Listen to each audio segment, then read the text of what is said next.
মোচার চপ বা বড়া যাই বলতে পারেন, তবে বাড়িতেই বানিয়ে নিন এরকম দারুণ সুন্দর মুচমুচে একদম নিরামিষ মোচার চপ। এত ভালো লাগে খেতে।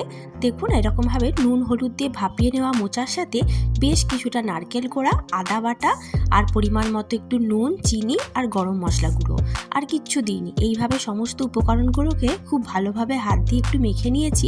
এরপরে দেখুন খুব বেশি বেসন দেবেন না, জাস্ট একটু বাইন্ডিংয়ের জন্য বেসনটা দিলেই হবে। তো এখানে আমি 3 চামচ মতো একটু বেসন নিয়েছি। তারপরে দেখুন ঠিক এইভাবে হাত দিয়ে বড়ার আকারে চেপটে চেপটে এইভাবে একদম হালকা করে তেল দিয়েছি, সর্ষের তেল গরম হলে ঠিক এইভাবে কিন্তু মোচার চপগুলোকে ছেড়ে দিলাম। তো এইভাবে উল্টে পাল্টে লো ফ্লেমে ভেজে নিলেই একদম মুচমুচে টেস্টি নিরামিষ মোচার চপ একদম রেডি হয়ে যাবে। গরম গরম ভাতে কিন্তু বা খালি মুখে বা চায়ের সাথে খেতে দারুণ লাগে। আপনারাও বানিয়ে দেখুন, খুব ভালো লাগবে।